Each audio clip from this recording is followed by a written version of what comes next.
We're going to be comparing the studios Pixar and DreamWorks. When it comes to the highest Rotten Tomatoes score for each studio's filmography, in the case of Pixar, two of their movies, that being Toy Story 1 and 2, have a 100%.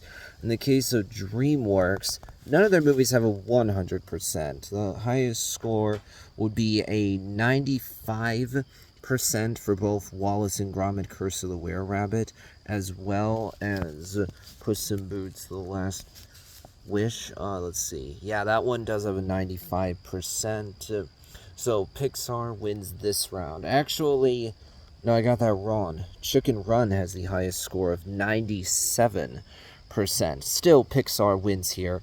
Then, when you look at the lowest score for each franchise, for each studio, in the case of Pixar, lowest score would be a 39% for Cars 2, which isn't at all surprising.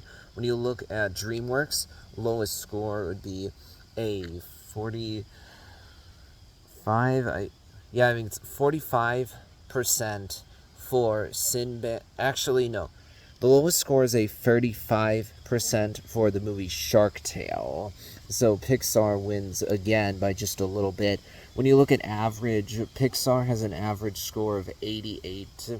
Then when you look at DreamWorks, they have an average of 72, which doesn't really surprise me, to be honest, because the simple fact is more of DreamWorks movies are rotten on Rotten Tomatoes when compared to Pixar.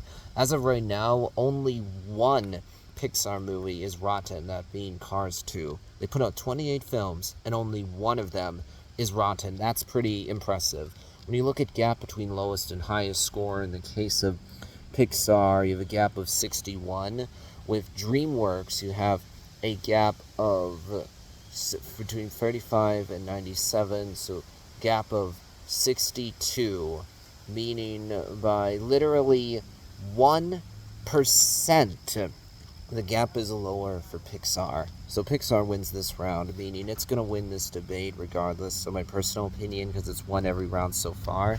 And in this case, yeah, I would say I prefer Pixar as well. First of all, I've seen almost every single Pixar movie. The only ones I have currently not watched are Brave and The Good Dinosaur. Some of Pixar's movies are ones that I've only seen once, like Lightyear or Turning Red, but I've seen them before. You also do have Cars 2, for example, which I have seen before, but the difference is I haven't rewatched it recently. I have rewatched every other Pixar movie within the last few years. In the case of DreamWorks, I have not seen Ants because it feels too much to me like a ripoff of DreamWorks' Bug's Life. I have not seen Sinbad: Legend of the Seven Seas, any of the Free Trolls movies, either of the two Boss Baby movies, or Spirit Untamed. I have seen every other DreamWorks film. And to be clear, I decided that when it comes to Rotten Tomatoes scores, I would not be including the Planes movies in the case of Pixar, or movies like Megamind vs. the Doom Syndicate, Chicken Run 2, Dawn of the Nugget for DreamWorks. I decided I'm only including the movies that are listed on the Wikipedia page for each studio's filmography. But when I look at those movies, I think Planes 1 and 2 are effective spin-offs of the Cars movies. I think they work. In the case of Chicken Run 2, Dawn of the Nugget, I think this is actually a great sequel to Chicken Run. I think that Megamind vs. Doom Syndicate is not as good as Megamind. It doesn't have as much of the subversiveness that I enjoy from Megamind. I still had fun with it, though. I think the difference between Pixar and DreamWorks is that Pixar has put out, for the most part, good to great movies. I mean, think about it this way. Finding Dory and Monsters University are considered two of the weaker Pixar films. Monsters University still has an 80%. That's still a really solid score, still certified fresh by 5%. Finding Dory still has a 94%. Even Brave has a 79%, even though that's considered to be one of the more average Pixar movies. Good Dinosaur still has a 75%. That's pretty impressive. Now, admittedly, I would personally disagree with the Rotten Tomatoes score for Turning Red. I think that's way too high, because I found the main characters of Turning Red to just be annoying because they're so hyperactive. I don't like how the mom in Turning Red is written to be so overbearing and unreasonable. And because of that, the movie's sending this message, hey, kids, you can trust your friends, but don't trust your parents. That sits with me, Ron. Also, to be clear, I am not inherently opposed to a movie dealing with the more sensitive aspects of puberty. I think a movie can do that and do it well. Actually, I think the movie My God, It's Me, the movie Dear God, It's Me, Margaret, actually does a much better job than Turning Red of handling the more sensitive aspects of puberty in a more careful manner. Also, I don't like the Turning Red. The mom is literally the villain in the third act, and then you have a 13-year-old girl twerking to her mother as an act of rebellion. It doesn't sit right with me. And also, honestly, what doesn't sit right with me at all is that the movie at one point has a character say the line, "My panda, my choice," which is so obviously intended as a reference to the abortion debate, "My body, my choice." And I'm like, ooh, no, Pixar, you should not at all be just casually referencing such an emotional, serious, and divisive issue. I have no problem with a movie addressing the abortion issue, but to just casually, as if it's no big deal whatsoever, just have a character make a little reference to abortion in a Pixar movie. I don't like that at all. Now, admittedly, are there good things about Turning Red? Sure, there are. I like some of the songs here. I think there's some good visuals. When you get to the end of the movie and the mom and daughter have a much better relationship,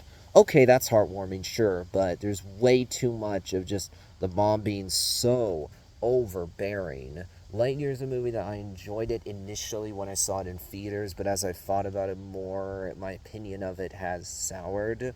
I think that Pixar has put out a lot of movies with deep emotions to them. I think that's pretty impressive. Obviously, with Inside Out, you have the emotions personified, anthropomorphized into actual characters.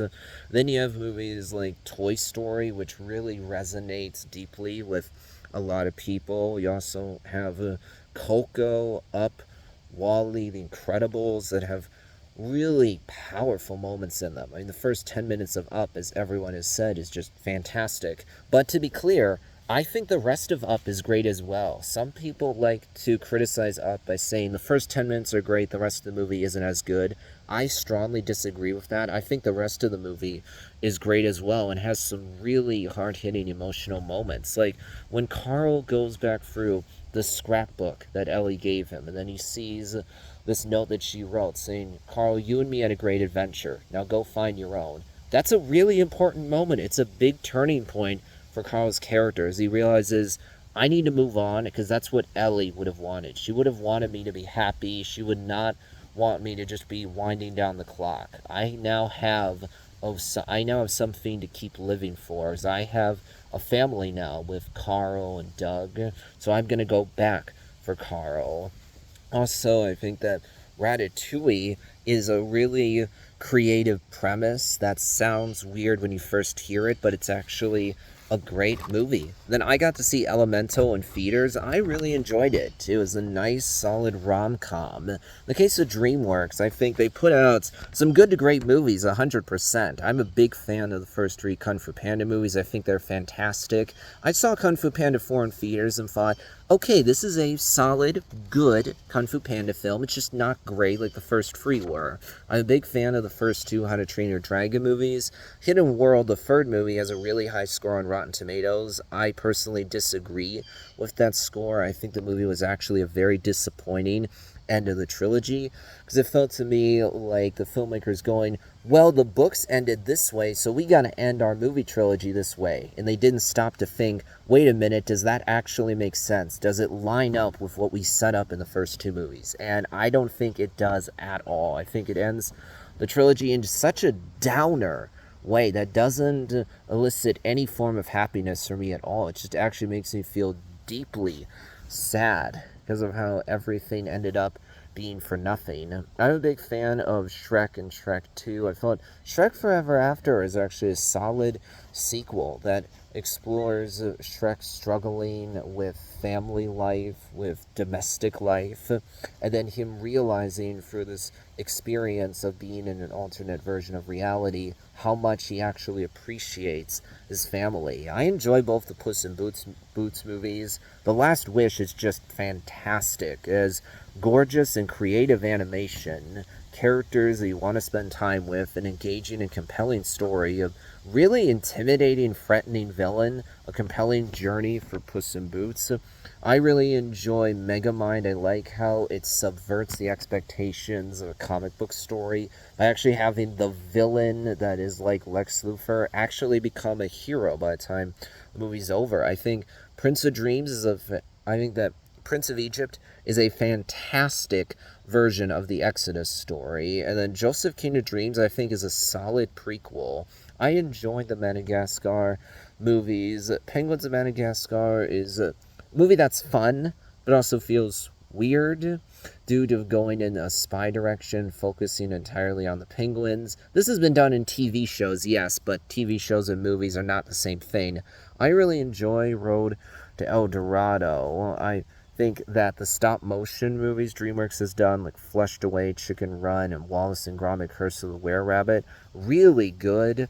Over the Hedge, Abominable, are really good as well. I got to see The Bad Guys in theaters 2 times, actually, and I really like that one. I like this journey for our main characters of trying to actually be good while the world is not really giving them a chance to be good. Actually, what's funny here is that initially our main bad guys are trying to pull off a con. They're trying to make everyone else think that they're, going to be good so that they can trick everybody. But then through acting it out, they actually start to realize, oh, it feels good to be good, not just bad. The ending, I think, really works with our main bad guys actually doing what they never did before, owning up to what they did and actually turning themselves in. But I think DreamWorks, compared to Pixar, has had a few more misses, like Trolls, Boss Baby, Spirit Untamed, Sinbad, Legend of the Seven Seas, Shark Tale. So they're just not as consistent overall as Pixar is. That'll wrap things up for this video.